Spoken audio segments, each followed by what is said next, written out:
This is a very special edition of Business Morning. Hello everyone and welcome. It's a public holiday here in Nigeria, Monday the 30th of May. I am Bosun Amafayu. We thank you very much for being part of the program at this time. So let's take a look at the Nigerian Stock Exchange, the future of the NSE, 50 years old last September. Now we're heading to a new administration of Oscar Onyema, who resumed office in April as the new CEO of the Stock Exchange. About a week ago, Oscar Onyema unveiled what he called his four-pillar tactical agenda. So what does this mean for the future of the country's bourse, the third largest on continental Africa? We spent time on the state of the market and the future of the NSE, the stock market that Oscar Onyema inherited from Emmanuel Ikhazoboh.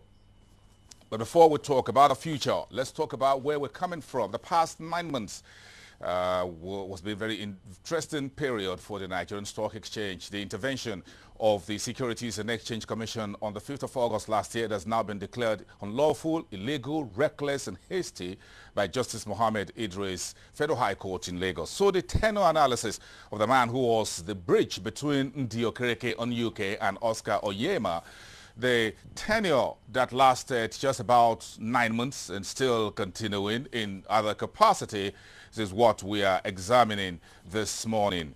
Now, what we have with us is a tenure analysis, and we'll talk about some of the issues that you see there on your TV screen. But if we move on at what Emmanuel Ikhazoboh has been doing or what he did with the last 9 months, part of what Oscar Onyema is inheriting Ikhazoboh's days at the Stock Exchange. The SEC says Emmanuel Ikhazoboh became the deputy president of the exchange. That was in April, and remains on the council of the exchange as a nominee of the Securities and Exchange Commission. We will examine the actions of the SEC within the purview of the Justice Mohammed Idris ruling of May the 20th. That was a Friday.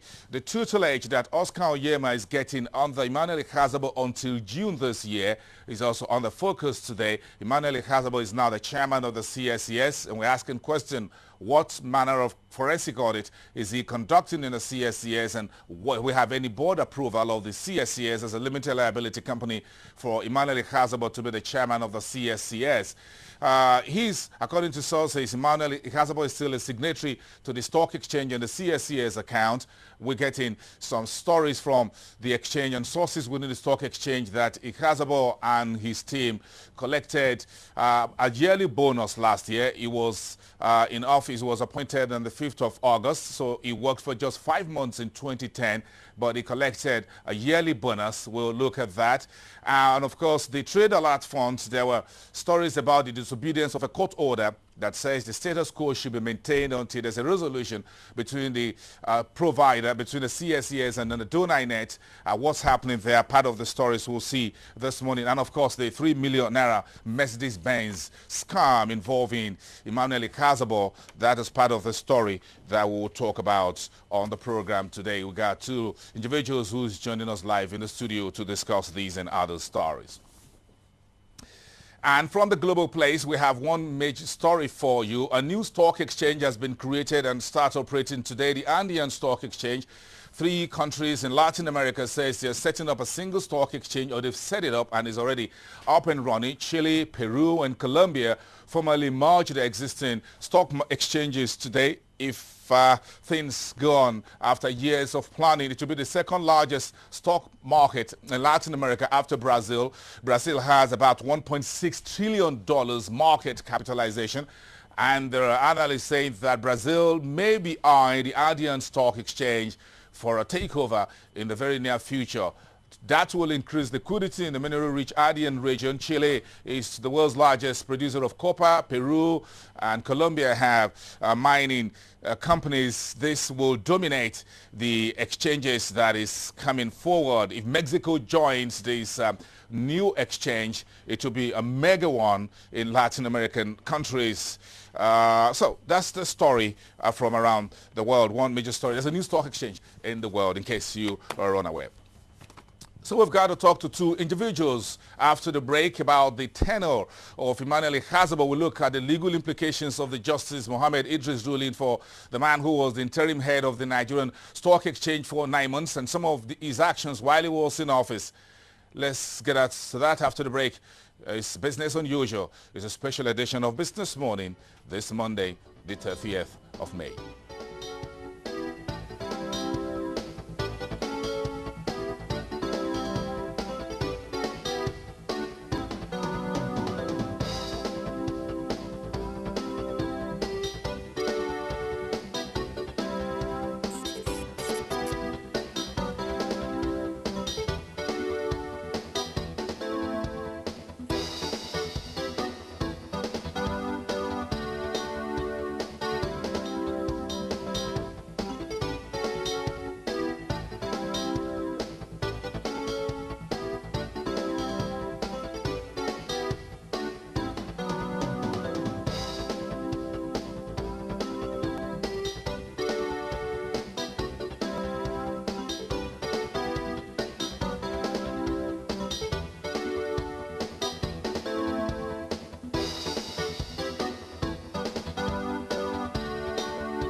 Let's get back to the program, about 8 minutes past the hour.